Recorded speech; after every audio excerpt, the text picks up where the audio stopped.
Bueno, como siempre, cada vez que nosotros necesitamos actualizarnos sobre el tema eléctrico, convocamos a nuestro asociado, el ingeniero electromecánico José Luis Moreno San Juan, Sí, profesor universitario, consultor privado. Sí, De eso vive. sí. Entonces, por tanto, él no quiere que lo saquen de ese entorno. Buenos días, ingeniero. Buenos días, ¿cómo están? Como a todo. Pero antes de entrar en materia, me gustaría que oír lo que estaban comentando Sí, antes, sí. dos temas, o sea, sobre el tema de la estructura sismo resistente y los problemas con las escuelas. Sí, En el caso de las escuelas es importante destacar que lo que se tiene es un modelo que se aplica en todos los lados. Por un tema tal vez de presupuesto y de costo. Sin embargo, a veces no se analiza bien el suelo y por eso muchas veces se construye el mismo modelo en algunos terrenos y esas se agrietan y las otras no.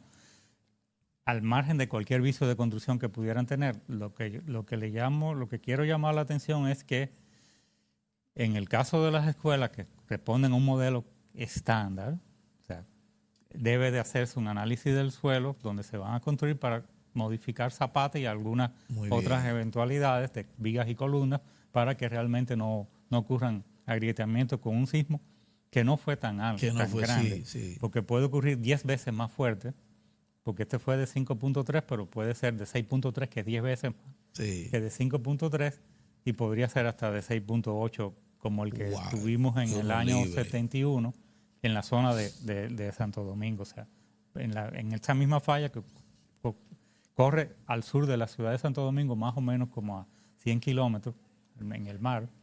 Entonces, es bueno que se tenga, porque las escuelas se supone que deben de servir como refugio en el caso de un desastre. Exacto. Y si la escuela no queda si apta colapsan, para... claro. Entonces no puede servir ni tan puede siquiera servir. como refugio, no solo para los temas de la enseñanza. Sino como refugio. Y después con el tema de la agropecuaria, indiscutiblemente que para un país es fundamental la seguridad alimenticia. Y debe de ser de producción nacional, por lo menos en lo que es la bandera dominicana. Claro que sí. Que es lo que Arroz, habichuela y normalmente... carne. Exacto.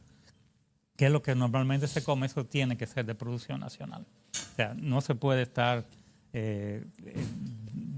cambiando el esquema que tenemos actualmente, que en cierta forma nos garantiza esa canasta Básica o de alimentación, la canasta claro. básica de alimentación. Así Entonces es. ya eso era el comentario que quería hacerle antes de Bien, entrar muchas gracias. en el tema eléctrico. Bueno, porque- en el importante, tema sí. eléctrico sí hay un asunto que llama la atención y que parece estar relacionado, aunque indirectamente, a la preocupación de hoy en la mañana, de hasta cuándo nosotros vamos a esperar para establecer lo que son nuestros propios objetivos y garantizar el presente y futuro dominicano. El tema eléctrico. Ingresamos al 2019 ya plenamente y no tenemos los famosos pactos eléctricos. Entonces la gente se pregunta en qué grado era prescindible o no un pacto eléctrico. Y si no se tiene, entonces ¿qué reacción se recomendaría? Bueno, vamos a ver, o sea, igual que en todos los otros temas, nosotros necesitamos como nación tener un plan estratégico de a dónde vamos. En el caso eléctrico siempre yo lo he mencionado desde que comencé a hablar de ese tema en público, o sea, de que lo importante es tener un plan de expansión de costo mínimo que sirva como guía para todas las inversiones en el sector eléctrico, desde la generación hasta la parte de transmisión y distribución. Ese plan estratégico lo tenía como función la Comisión Nacional de Energía. Ahora esa función pasó al Ministerio de Energía y Minas. Por lo tanto, el Ministerio de Energía y Minas lo que tiene es que elaborar su plan de expansión de costo mínimo por 20 años, ya sería del 2020 al 2040, cubrir ese periodo de años. Entonces, que eso sirva como la guía de todas las inversiones que hay que hacer en el sector, tanto públicas como privadas. O sea, se le ha puesto también bastante énfasis al tema de las energías renovables en los últimos tiempos, y de hecho hay muchos proyectos de energías renovables que se están construyendo y que se han inaugurado, a tal punto que posiblemente el país que más energías renovables del área del Caribe, ¿no? Es la República Dominicana, y ya como le digo yo, la aguja se ha comenzado a mover, ¿no? O sea, de 1% de participación de las energías renovables, que se incluye la hidroelectricidad también dentro de eso de las energías renovables, pero hay mucha eólica, hay mucha fotovoltaica y tenemos un reglamento de medición neta que es muy, muy avanzado con relación al resto de los países del mundo. Muchos países no han llegado a ese reglamento y ya hay cerca de 90 megavatios de generación distribuida en pequeños sistemas fotovoltaicos de menos de 1 mega y menos de 10 kilos incluso, o sea, y eso permite que todo el que quiera instalar un sistema fotovoltaico lo puede hacer porque hay una reglamentación que se lo permite, someter el proyecto a la empresa distribuidora que corresponda, después le dan el visto bueno y entonces usted somete ya el proyecto formalmente con los planos y de ahí entonces ya, después que se hace la inspección del sistema, se procede a hacer la instalación del medidor de medición neta. O sea, y eso ha favorecido, o sea, que muchas personas puedan ya tener su sistema de generación fotovoltaica, que si consumen más de 500 kilovatios horas al mes, cualquiera que tenga la facilidad de poder tener un espacio, un área de techo o un área disponible para los paneles, pues es rentable. O sea, es rentable y no hay ninguna dificultad hasta ahora con la aplicación de ese reglamento. Esperamos que se mantenga, o sea, ese reglamento. O sea que, pero ese plan de expansión debe de ser elaborado por el Ministerio de Energía y Minas, aunque después se socialice y se discuta con todos los sectores que deben opinar, que son los que habían sido congregados en el tema del pacto eléctrico, que realmente se quedó en el limbo. O sea, a partir de un momento, o sea, en el caso de la Universidad Autónoma de Santo Domingo hizo una serie de observaciones, igual que otros sectores, y se quedó como para una discusión final de algunos temas que había que mejorar en la redacción que se hizo final. Pero faltaba poco realmente para hacer eso. Pero a falta del pacto, pues realmente se necesita ese plan de expansión. Decía el doctor Isaconde, que estuvo hace una semana por acá, que a propósito del asunto del pacto eléctrico, dice, bueno, es que ya se están cumpliendo, o sea, lo que tiene que ver con el Estado, ha ido cumpliendo con cada uno de los puntos que se establecieron allí y que prácticamente se consensuaron. Se ha ido trabajando en esa dirección y el asunto de la diversificación también se ha ido planteando porque se están dando facilidades para la incorporación de inversión en energía limpia, como se le denomina.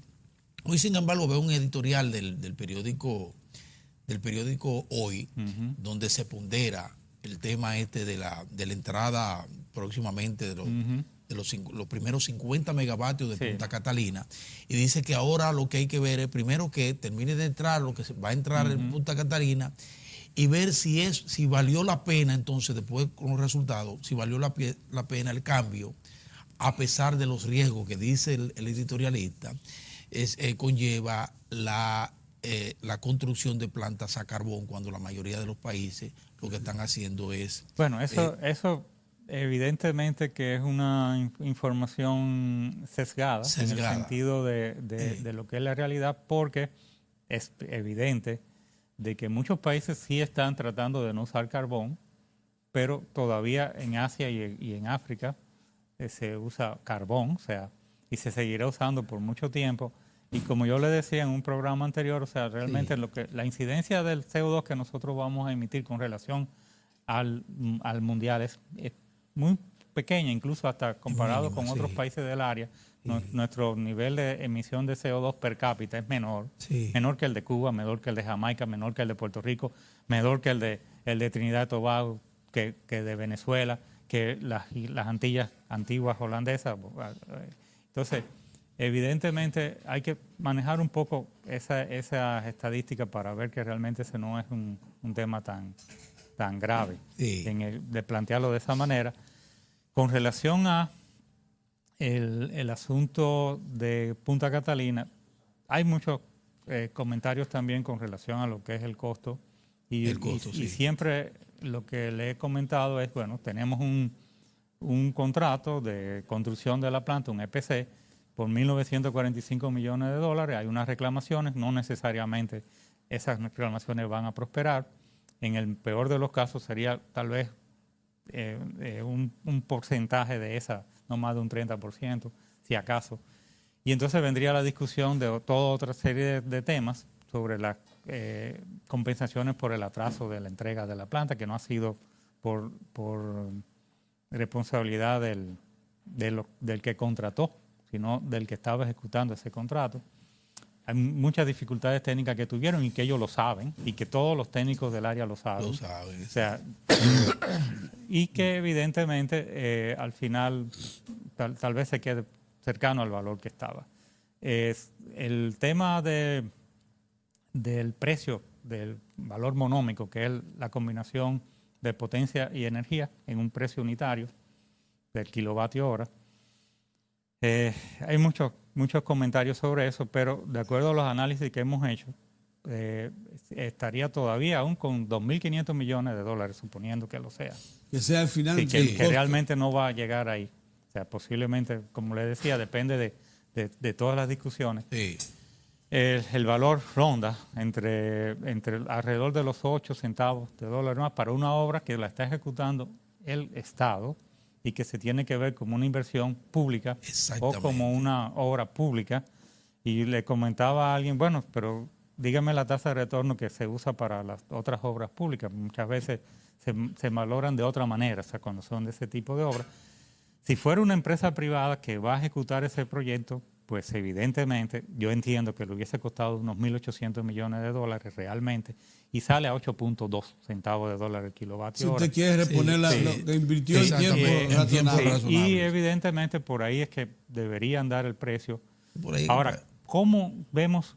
Porque se habla de muchas cosas. No, que están comprando, el precio medio de compra de la GED es 10 centavos de dólar. Bueno, yo creo que también no se ajusta a la realidad, porque recordemos que cuando se hizo la licitación en el año 2017 de nueva energía para las sedes, nada más que se pudieron contratar 480 megavatios, después creo que 80 más, a 8 centavos de AES, o sea, porque produce carbón y con gas natural, justamente con carbón, porque tenían la producción de las 2 octavos. O sea, y evidentemente que después no se pudo más de ahí. Todo lo demás ofertaron a 12 centavos. Y entonces cuando uno analiza el spot del año 17 con relación al año 18, vemos que el spot andaba por 14.5 y ahora mismo subió casi a 17.5 en los últimos meses. Por lo tanto, es evidente que la entrada de Punta Catalina en cuanto al ahorro que puedan tener las sedes, con costo evitado, también como se le puede llamar, o sea, el mínimo eran 200 millones cuando estaba cerca de 12, pero ahora mismo debe de andar posiblemente por 400 y tantos millones de dólares al año, o sea, cuando esté plenamente en producción, o sea que va a tener un impacto indiscutible sobre lo que es el costo de abastecimiento de las redes, y eso va a mejorar lo que es la disponibilidad de las redes para hacer inversiones en sus propias redes, ¿no? Sí.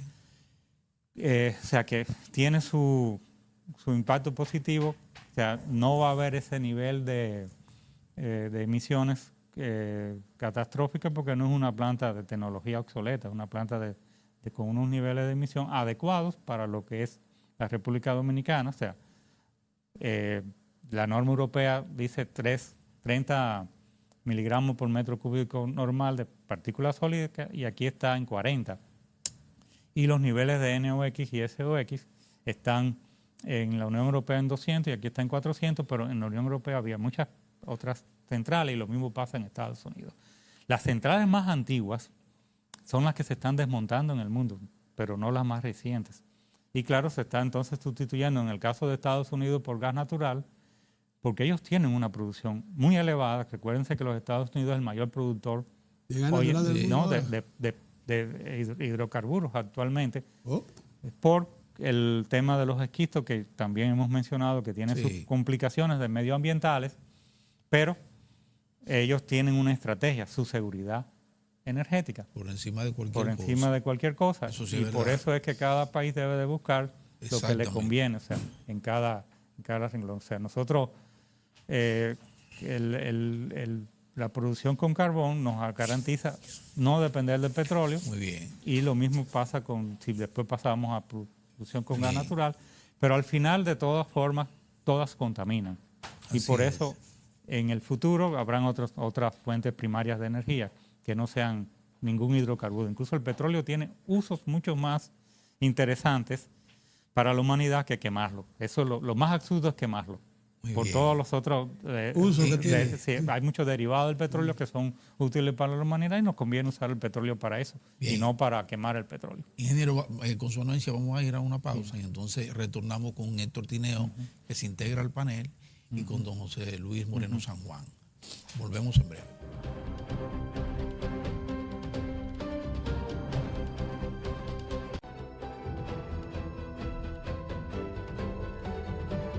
bueno, se nos integra don Héctor Tineo. Sí. Buenos días, don Héctor. Buen día, pues. Tenemos El esta- conversatorio con el ingeniero José Luis Moreno San Juan. Interesante como siempre. Siempre interesante. Interesante. que veo ahí el papel de las EDES. El papel de las EDES. De las empresas comercializadoras y distribuidoras. Sí, es importante. Porque veo que Edenorte, por ejemplo, que anunció una inversión ahí para seguir en el proceso de mejora en lo que tiene que ver con Las redes. con las redes. Con las Que redes. en eso se está avanzando en los últimos años. Y Edesur que ha avanzado mucho Sí. en esa dirección. ¿Cómo ve usted el Un momentito, proceso? yo que quisiera está dando? que la pregunta es muy oportuna, Sí. pero yo creo que debe ponérsele un poquito más de alimentación. Mozart, yo no sé si ustedes se han dado cuenta. ¿Saben que han concentrado sus reclamos los generadores que antes querían manipular el sistema a sus anchas? Ahora dicen que ellos quieren que el Estado se desprenda, De la te sede. juro a Dios, Sí. de la sede. De las sedes. Que ese es el problema básico del país. Y la experiencia de este Bueno, Zorra.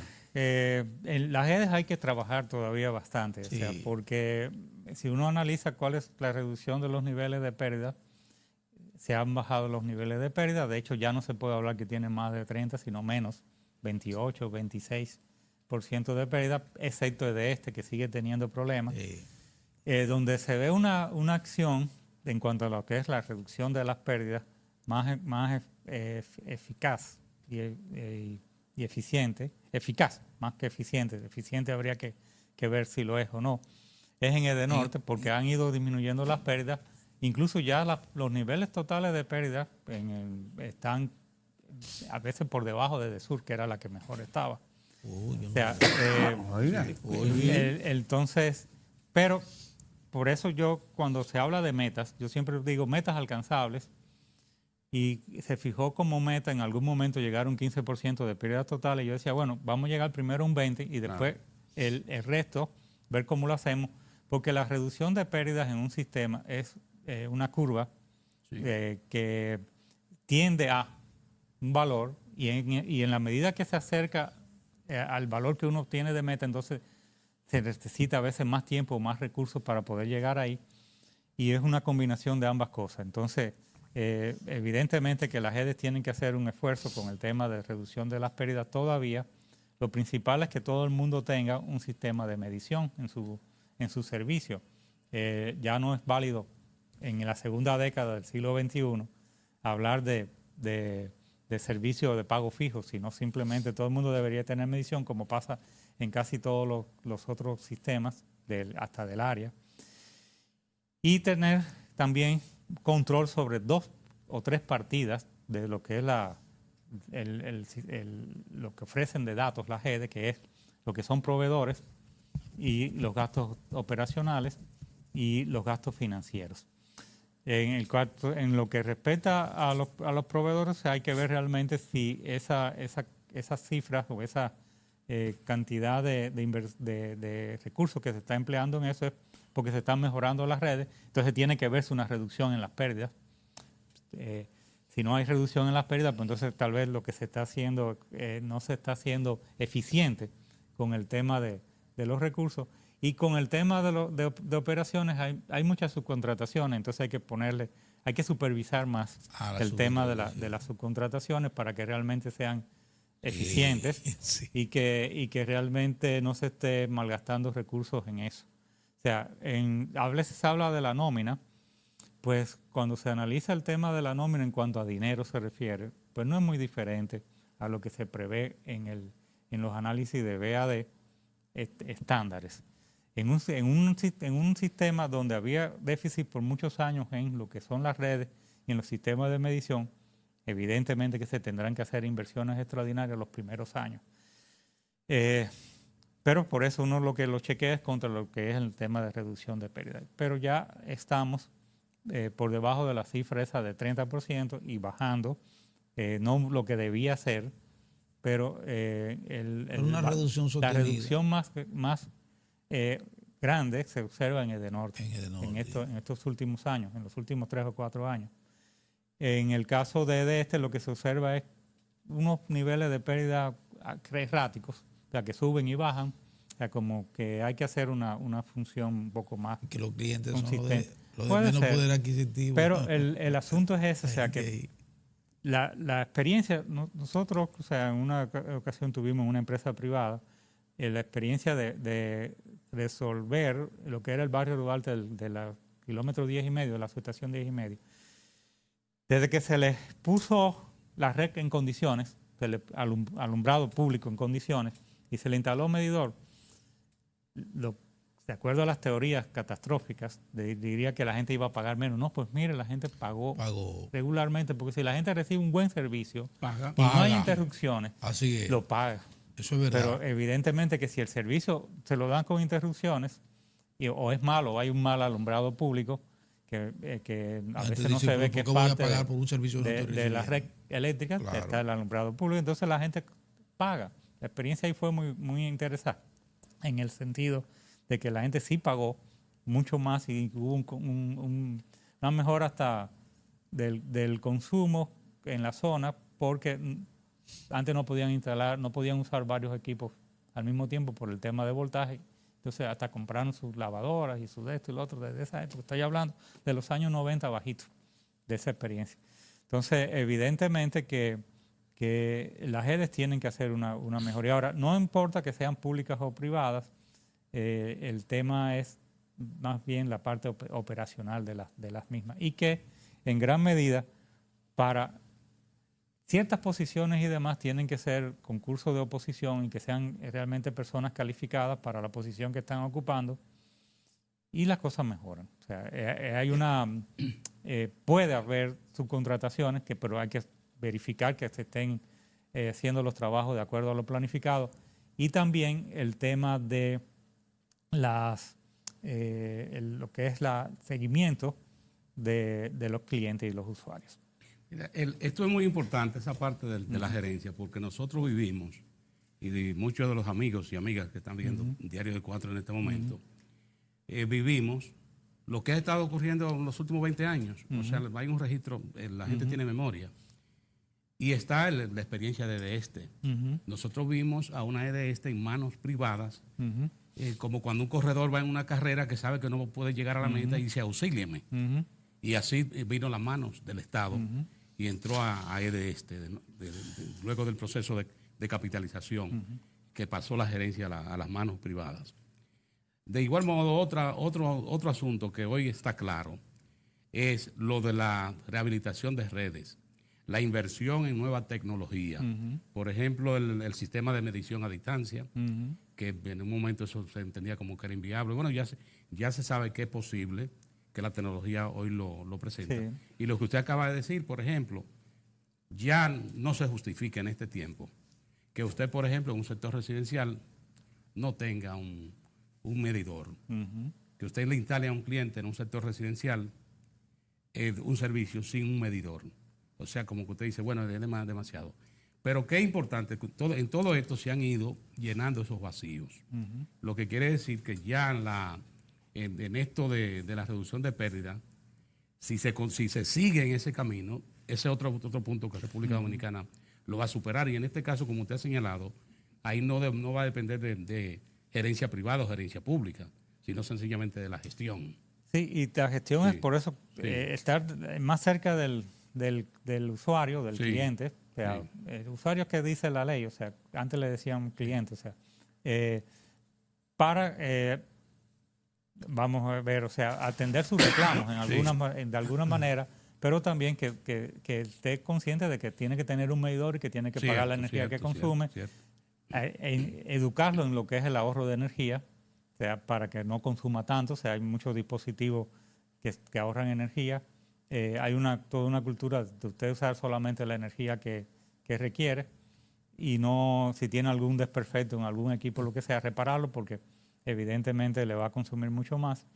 Y eso se puede lograr posiblemente yo diría que en 3 o 4 años más, trabajando en un plan específico que sea reducción de pérdidas, pero que se vea. O sea. Ingeniero, sin embargo, el sector generador privado asociado a la Asociación Dominicana de la Industria Eléctrica insiste en que el problema sigue siendo de distribución. Mire, no. Y entonces, y parecería, por lo que ellos dicen, que hay suficiente capacidad instalada. Ajá. Y que el país lo que reclama es precisamente una... Bien, vamos a ver, hay suficiente capacidad instalada. Sí. Ahí tuvo una falla catastrófica que se quedó así, porque tal vez hubo un acuerdo de yo voy a buscar la generación que me falta para llegar a los 300 megavatios.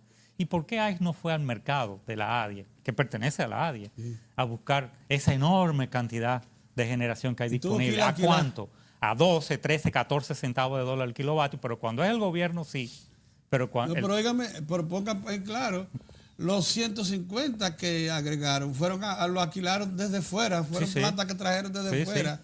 Sí. Turbinas acá. Exactamente. AES es la que preside la ADIE. Por eso, entonces no es verdad que existe esa generación en abundancia, porque el tema está en el precio a que existe esa generación en abundancia. Y por eso cuando se abrió una licitación, nada más que pudieron contratarse una cantidad muy pequeña de lo que se pensaba, que eran 1000 megavatios o algo así, nada más que 480. Entonces, hay mucha generación que se instalaron, o sea, pero no era la adecuada para que tenga un costo bajo con relación a lo que es cualquier sistema eléctrico. Entonces, el problema es combinado, o sea, es verdad que hay niveles de pérdida, pero yo siempre le pongo de ejemplo, cuando usted tiene un recipiente con agua, supóngase que usted tiene un recipiente que tenga 1 metro de altura. Si usted tiene un hoyo abajo de 1 pulgada, si es de 1 metro, tira una cantidad. Cuando baja a la mitad, tira una cantidad que es mucho menor.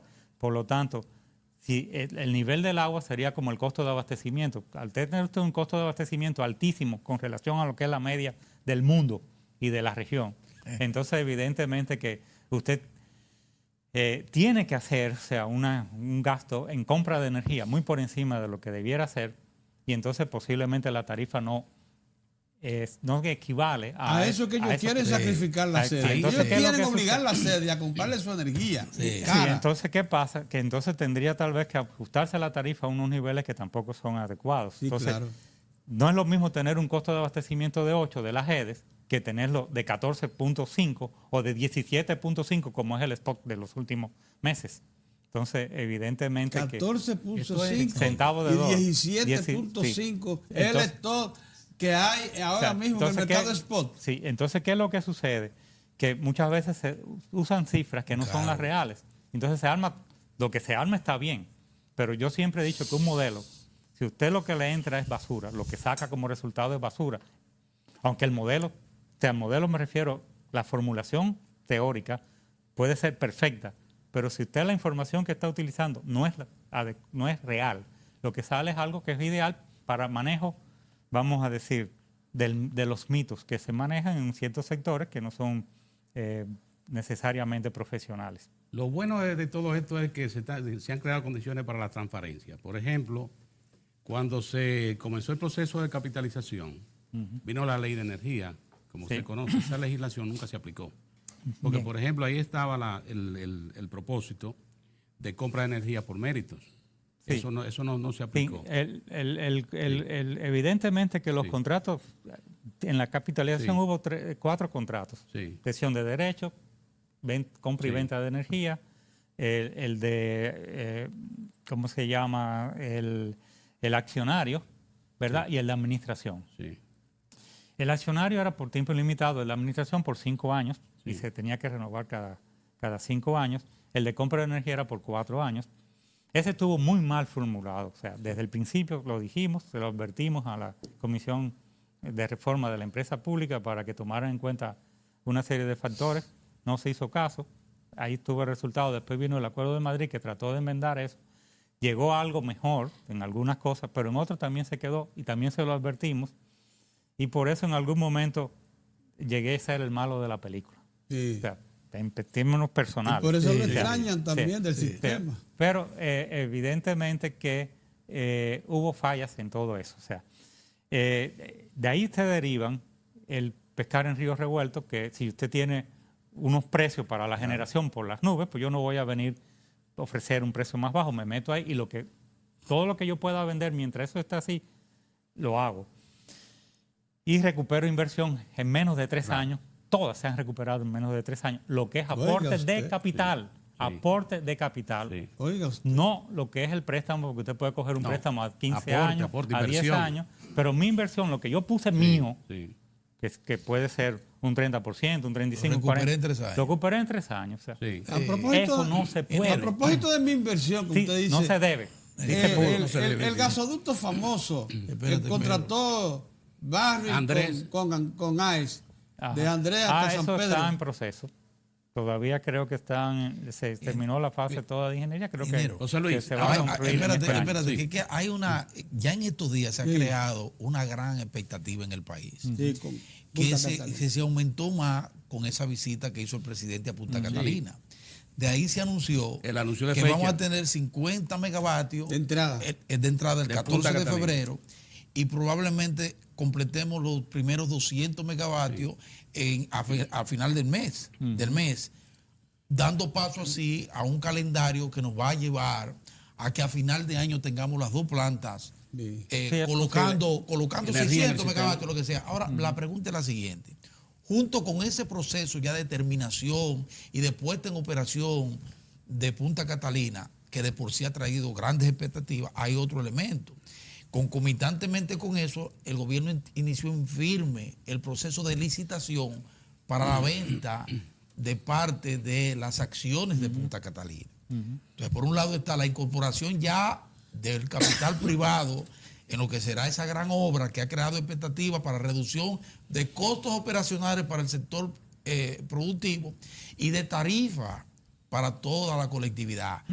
No ve algún tipo de, no tiene ningún tipo de temor con esto de venta de acciones, incorporación de capital y lo que es la naturaleza, por qué se invirtió tanto dinero en una obra como esta, que los resultados deben ser a favor de la colectividad, en función de Bien, o sea, yo reducción de costos y reducción de lo, tarifas. lo que veo es el no cumplimiento de las ofertas que tenían los inversionistas Sí. del sector, evidentemente las 2 empresas que había, Jaén y Agitao, Sí. en cuanto a aportar generación adicional en la cantidad que se necesitaba, no para preservar los intereses que están ligados en la ADIE, de los generadores que ya existían, que si se instalan más generación, salen. Incluso el problema que hay con ese precio del expo alto se debe a que hay generadores que se quedan por asuntos técnicos y evidentemente eso elevan el valor marginal Sí. de la energía. Habría que ver si eso así se puede mantener o si hay que hacer algunos cambios. Realmente el tema fundamental de lo que es la puesta en operación de Punta Catalina, primero es que técnicamente pueda operar sin problemas, Exacto. porque ocurrieron algunos tipos de problemas durante la construcción y evidentemente que hay que ver cuando coja carga, Sí. realmente hasta dónde no hay ningún tipo de inconveniente que tenga que ser corregido Ya. para que la planta pueda realmente llegar a lo que es la capacidad nominal. En cuanto a la venta de una parte, eso posiblemente no estaba en los planes iniciales, pero recuérdense que también hay el tema de que se iba a tomar prestados, o sea, una parte financiada. Casi ni el sector privado trabaja con sus propios recursos, coge prestados siempre para hacer las obras, y una parte sí la aporta de capital, que es la que yo digo que recupera, ha recuperado siempre en menos de 3 años la generación que se ha instalado en este país, toda, sin excepción, o sea, del sector privado me refiero. Pero al venir el tema de que no se pudo conseguir todo el financiamiento, entonces desde el punto de vista financiero lo que se maneja es, bueno, pues vamos a tratar de entonces vender una parte. A mí me preocupa más el tema del operador de las plantas, para garantizar realmente la asunto inversión. Que debe resolverse. Se debe resolver. Así y es. lo otro ya ha caído en la parte política. Y yo prefiero ni tan técnico, siquiera Piero se nos agotó sobre el ese tiempo. tema. Gracias. Le agradecemos Claro. muchísimo su presencia, siempre orientadora. Y a ustedes también por su atención. Regresamos mañana. Dios mediante.